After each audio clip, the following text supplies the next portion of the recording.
Prends ce qui te parle est un podcast pour les femmes qui ont envie de penser à elles, qui en ont marre de constamment s'épuiser et qui veulent enfin retrouver durablement leur énergie vitale. Je suis Amanda, professeure de yoga avec une approche de développement personnel. Dans ce podcast, je partage avec vous mes connaissances et mes propres expériences afin de semer quelques graines de retour à soi. Sachez que j'ai un cadeau pour vous, le Yoga Pack de secours. Il contient 6 pratiques à thème de 10 minutes. Retrouvez-le dans la description. C'est parti pour l'épisode du jour, alors prenez uniquement ce qui vous parle et surtout, laissez le reste. Hello, bienvenue dans cet épisode du jour. Alors dans ce podcast, vous le savez, on parle beaucoup de l'énergie, du retour à soi, du fait de se sentir bien, du fait d'arrêter de constamment s'épuiser, d'éviter ces états de surménage ou même ces états où on est un petit peu, disons-le, au bord du burn-out, au bord du précipice. Et tout cela, bien sûr, ce retour à soi, on le fait en conscience, on le fait de façon responsable, en prenant soin de soi, en mettant de la conscience sur soi, sur sa vie, pour un bien-être qui démarre vraiment de l'intérieur, plutôt qu'un bien-être bien qu'on attend un peu de l'extérieur, de façon un peu mystique. Ici, c'est vraiment une démarche personnelle qui démarre de soi. Alors, dans cet épisode, je vais vous proposer 8 clés pour une énergie, pour une bonne énergie, une énergie stable et un état d'esprit positif. Alors évidemment, ce sont mes 8 clés, des 8 clés. Voilà, vous allez voir, il y a des choses qui sont un peu générales. Alors certainement que ce ne sont pas les seules clés pour une bonne énergie stable et un état d'esprit positif, mais c'est les 8 clés qui pour moi sont les plus importantes et les plus essentielles. Vous savez que je vous rappelle aussi souvent que nous sommes toutes et tous différents, avec des besoins différents, et que c'est important de se respecter. Néanmoins, dans ces 8 clés-là, c'est vraiment pour tout le monde. Tout le monde a besoin de ces 8 clés-là dans sa vie pour, quelque part, ouvrir la porte de son énergie stable et de son état d'esprit positif. Évidemment, je vous ferai un petit résumé récapitulatif à la fin de l'épisode. Et donc, c'est parti pour la première clé. La première clé, les filles, c'est le sommeil. La première clé, c'est le sommeil. C'est tellement logique en fait. C'est la première chose sur laquelle travailler, c'est notre rapport à notre sommeil. Alors, je suis une ancienne insomniaque sévère. Donc honnêtement, j'ai beaucoup de compassion si jamais vous êtes là-dedans. Je sais ce que c'est que d'avoir des troubles du sommeil. Ça m'arrive encore un peu à l'heure actuelle, mais de manière franchement moins violente et de manière que je peux accepter et ajuster, prendre soin de ça. Par exemple, si j'ai une mauvaise nuit, je suis tout à fait capable le lendemain de prendre soin de moi et d'ajuster ce qu'il faut pour mieux dormir la nuit suivante. Et ça m'arrive encore. Et si jamais c'est votre cas, vraiment c'est une priorité d'apprendre et réapprendre à bien dormir. Je vous ferai certainement un épisode là-dessus prochainement parce que ça peut vraiment faire l'office de tout un épisode. Mais ce que je peux déjà vous dire, c'est il y a un peu des petits tips comme ça. C'est déjà d'aller suffisamment tôt au lit, de ne pas attendre qu'il soit minuit, 1h du matin pour aller dans le lit, d'aller tôt au lit et d'éviter les écrans juste avant d'aller dormir. Alors on dit souvent 2 heures avant d'aller dormir parce qu'il n'y a rien à faire. La lumière qu'on absorbe à travers les écrans, que ce soit l'écran du téléphone ou l'écran de la télévision, ça active des régions dans notre cerveau qui en fait viennent perturber justement le rythme circadien dont on a beaucoup parlé dans les 2 épisodes précédents, sur le rythme du jour et de la nuit. Et en fait, quand on est exposé aux écrans comme ça, notre cerveau imagine qu'on est encore le jour. Et donc, il ne libère pas les hormones de la nuit, les hormones qui nous permettent de dormir.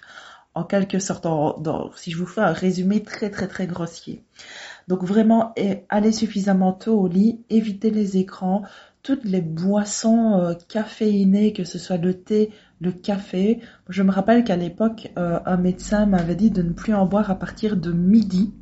Alors, je sais que pour des personnes, ça paraît très tôt. Il y a des personnes qui aiment bien encore boire un petit café l'après-midi.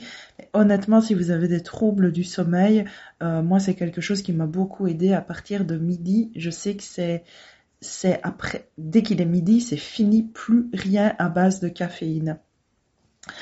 Et alors, au niveau aussi de la digestion, c'est vraiment important quand vous allez au lit, d'avoir digéré depuis au moins 2 ou 3 heures en fonction de si vous avez une digestion lente ou rapide. Donc, ça veut dire aussi un peu adapter votre souper du soir. Si vous allez dormir et que ça fait qu'une heure que vous avez fini de manger, vous n'allez pas savoir vous endormir parce que voilà, ça va remonter, ça va pas, l'estomac n'a pas digéré, donc vous ne sauriez pas vous endormir.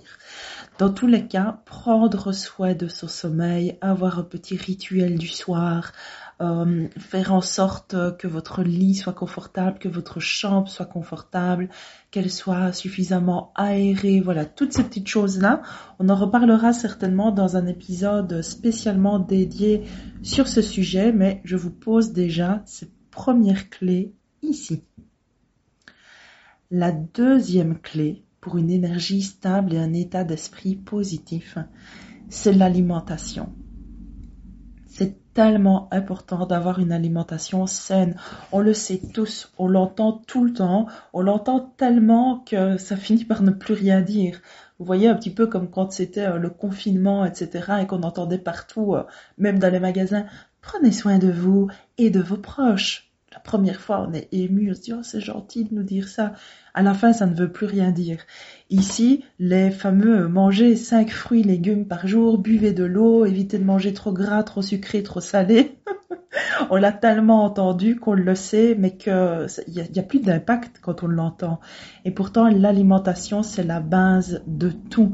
Vous avez déjà entendu cette citation d'Hippocrate qui dit que ton alimentation soit ta première médecine. Ça évite tellement de problématiques de bien manger. L'alimentation, ça comprend aussi le fait de boire de l'eau. Boire l'eau, c'est le seul liquide dont fondamentalement on a besoin pour être en vie. L'eau, c'est un liquide dont on a fondamentalement besoin pour être en vie. Pensez à ça, si vous êtes en manque d'énergie, si votre morale il n'est pas vraiment au beau fixe, est-ce que vous buvez de l'eau? Parce que c'est déjà la base. Au niveau de l'alimentation aussi, il y a vraiment beaucoup de débats, il y a beaucoup de courants, c'est très facile de s'y perdre, mais il y a tout de même une base sur laquelle je pense que tout le monde est quand même plus ou moins d'accord, c'est que c'est très important de manger beaucoup de légumes. Tout le monde pense toujours aux protéines. Les gens font un peu une fixation sur les protéines et c'est clair qu'il en faut. Mais le plus important, c'est les légumes. Mangez-vous suffisamment de légumes. En général, une assiette bien proportionnée, elle contient au moins 50% de légumes et puis après un quart protéines, un quart un peu plus féculent. Alors pourquoi? Parce que les légumes, non seulement c'est eux qui contiennent des fibres, donc pour le niveau de satiété, etc., c'est super bon. Et puis les légumes, vous le savez, ils sont riches en minéraux, en vitamines, en antioxydants, etc., etc. Donc les légumes, c'est vraiment une source, encore une fois, vitale de tous les nutriments dont on a besoin. Il ne faut pas manger que des légumes, évidemment, mais une question à se poser, est-ce que je mange suffisamment de légumes? Évitez aussi au niveau alimentation, je pense que tout le monde, tous les courants sont d'accord pour dire que la nourriture transformée, c'est du caca. Désolée de vous le dire comme ça, mais voilà, tout ce qui est transformé, en fait tout ce qui est transformé, parfois on se dit mais c'est quoi? En fait c'est clair, c'est tout ce qui est pas brut. Un légume, c'est brut, il sort de la terre, voilà, c'est brut. Et si vous mangez, voilà, végétarien, là, c'est important aussi de vous renseigner et de savoir quelles vont être des bonnes sources de protéines, parce qu'il y a des légumineuses, il y a tout ce qui va être le quinoa qui va vous aider, les céréales complètes qu'on associe aux légumineuses pour que ce soit beaucoup plus riche, etc. Quand on est végétarien, c'est très important aussi de se complémenter, notamment en B12. Encore une fois, je ne suis pas une spécialiste et je vous invite vraiment à vous renseigner sur le sujet. Mais voilà, c'est toutes des choses à penser. Peu importe pour quelle raison on va arrêter notre consommation de viande, mais il y a une idée qui est très mauvaise, c'est de remplacer la viande par les substituts. Tous les trucs qu'on nous vend maintenant en magasin pour faire un peu, c'est dans la tendance de vendre des faux steaks, des faux morceaux de poulet, des faux trucs hachés.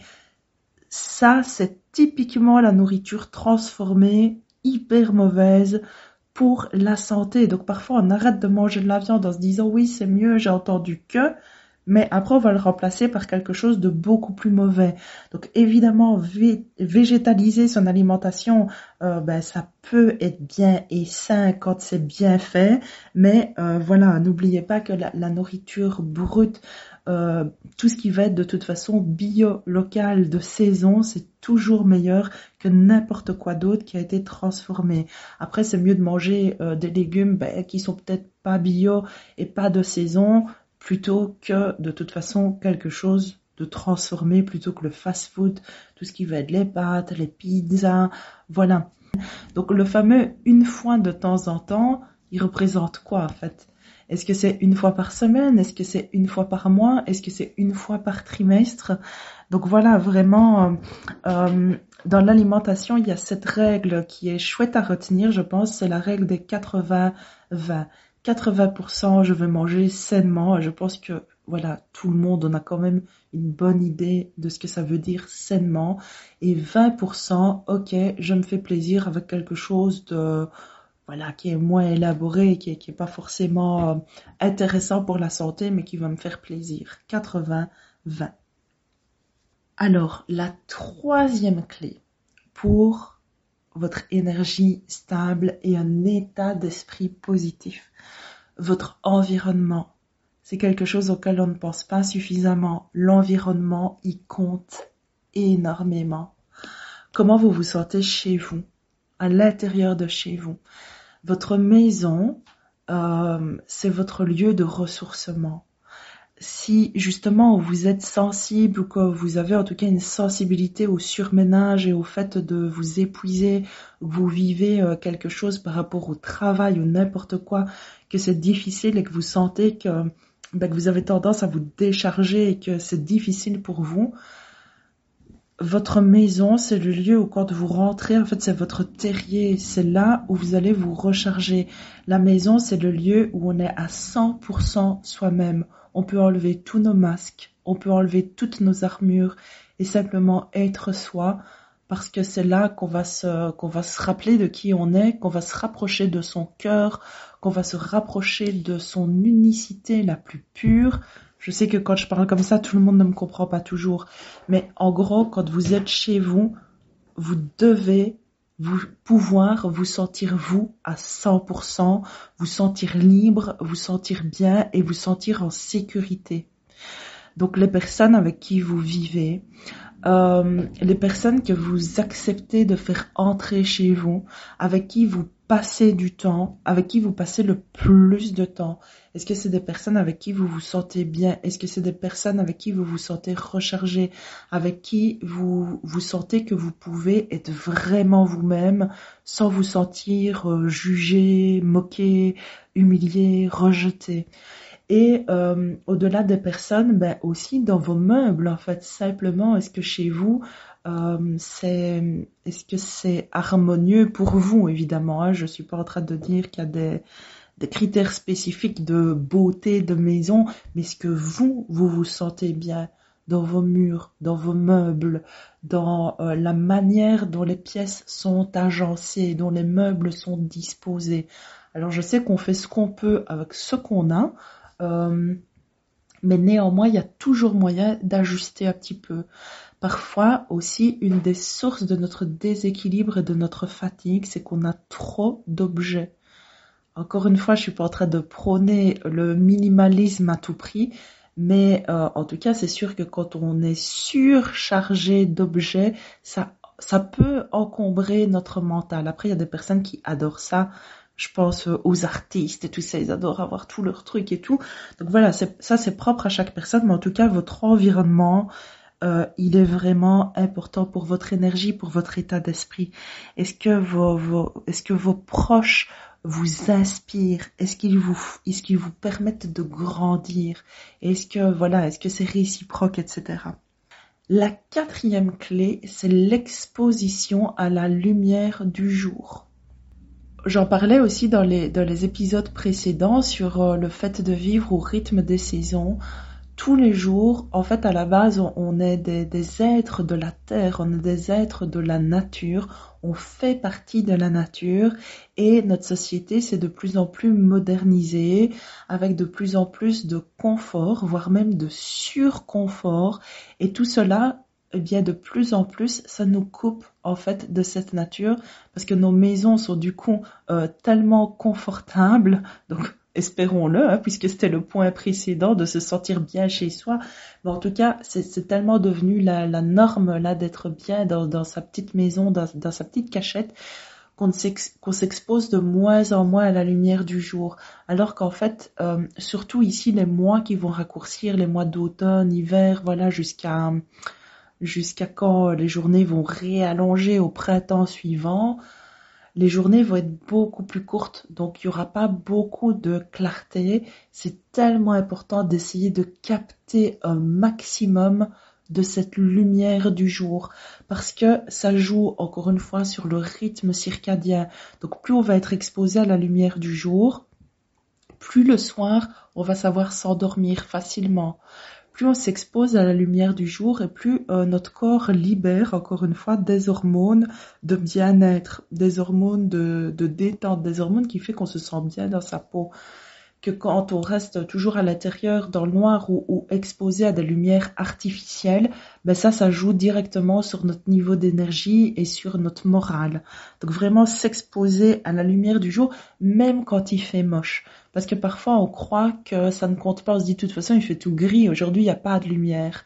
Mais si, ça compte, parce que la lumière elle filtre quand même à travers les nuages, même si il y en a pas beaucoup, il y en a. Et c'est d'autant plus important d'aller dehors quand il fait gris, puisque ça joue déjà sur le moral et qu'il n'y a pas beaucoup de lumière. Donc s'exposer à la lumière du jour, c'est la quatrième petite clé que je vous propose. La cinquième clé, c'est parti. L'activité physique, le fait de bouger.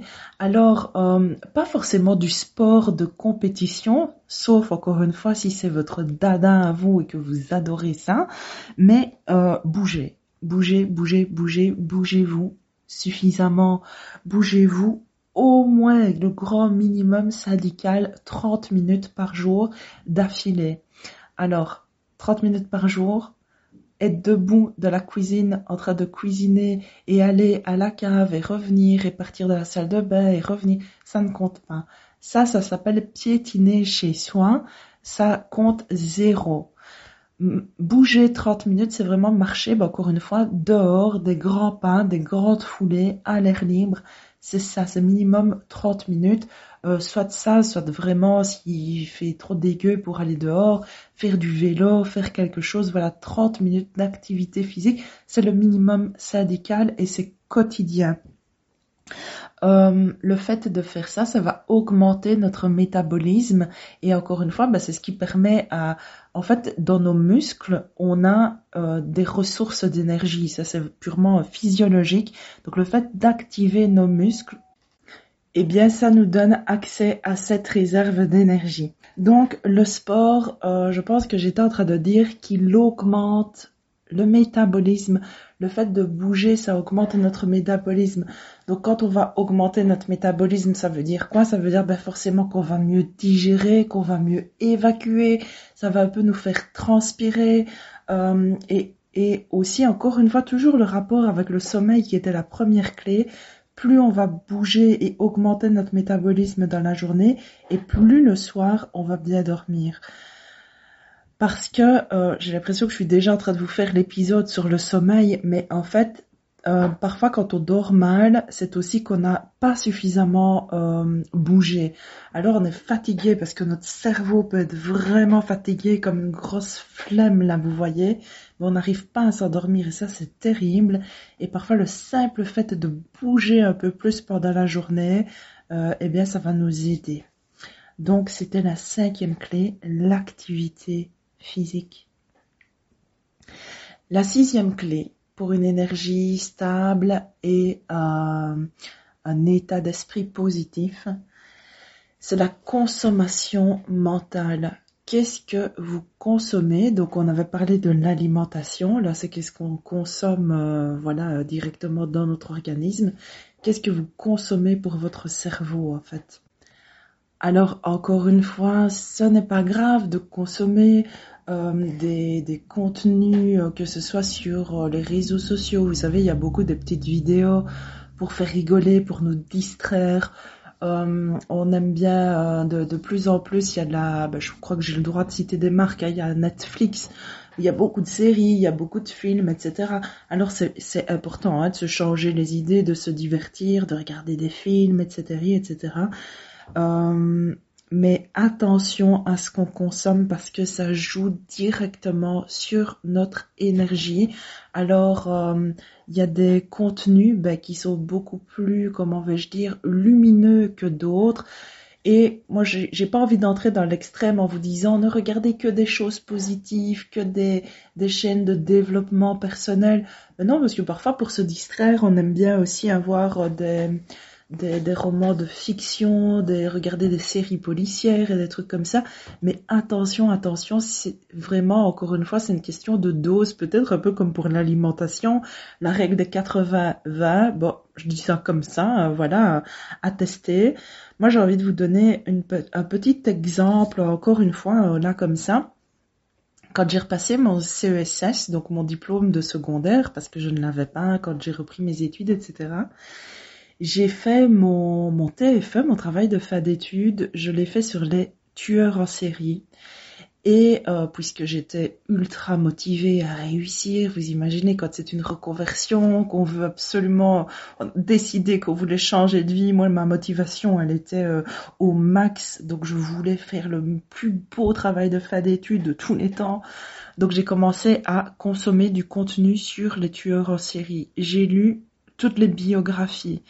De le dire, j'ai des larmes qui me viennent parce que c'est juste horrible en fait de lire des histoires comme ça. J'ai regardé des séries, j'ai regardé tous les films, donc les livres, ils ont fait des films, ils ont fait... Enfin voilà, c'était quand même il y a longtemps, il n'y avait pas encore eu la série sur Dahmer, là sur Netflix, que j'ai regardé évidemment quand c'est sorti, puisque je m'étais longtemps intéressée à ce sujet-là. Eh ben, je peux vous dire que pendant des mois, en fait, ça m'a traumatisée de regarder autant de contenu. J'avais plus le temps pour d'autres divertissements puisque j'étais à fond sur mon TFE. Donc pendant des mois, je me suis vraiment plongée là-dedans et je peux vous dire que ça m'a mis un coup de barre en fait. Ça m'a pas fait du bien. Donc voilà un petit exemple de quand on regarde trop de choses sombres, ça influence en fait directement notre état d'esprit. C'est vraiment pas sain. Donc voilà, si vous aimez les histoires un peu sombres, il y a beaucoup de séries comme ça où il y a beaucoup de violence, des règlements de compte, des pampans, etc. Voilà, si vous aimez bien pour l'intrigue, pour le suspense, etc., honnêtement, je comprends, mais faites attention de ne pas trop en consommer et peut-être d'alterner avec des choses positives, lumineuses, qui vous font du bien et qui vous font évoluer. Donc, par exemple, il y a des podcasts. Moi, c'est ce que j'espère aussi avec le podcast, de planter des graines qui font du bien, qui permettent à tout le monde, de se reconnecter à quelque chose de positif, de se remotiver, de se dire, ah ouais, c'est vrai, tout ça, je le sais, mais allez, je vais recommencer à prendre soin de moi, à faire attention à ceci, à cela. Voilà. Donc, attention à votre consommation mentale, attention à ce que vous consommez juste avant d'aller au lit aussi. Et donc, voilà, la consommation mentale, c'est vraiment important. La 7e clé que j'ai envie de vous partager, c'est le fait d'avoir une pratique d'introspection, une pratique de retour à soi. Alors moi, j'adore, évidemment, vous le savez, le yoga, hein, c'est mon outil phare. Mais au-delà du yoga, moi j'aime bien le yoga de développement personnel. Donc encore une fois, c'est pas l'idée de faire du yoga dans un but de stretching, parce que ça, on l'avait déjà dit précédemment, il y avait l'activité physique, donc le stretching, il peut rentrer là-dedans. Moi ici, je vous parle vraiment d'une pratique d'introspection où on prend le temps d'être à l'écoute de soi. Une pratique où on prend le temps pour ses émotions, pour processer ses émotions. Parce qu'une journée, ça passe vite.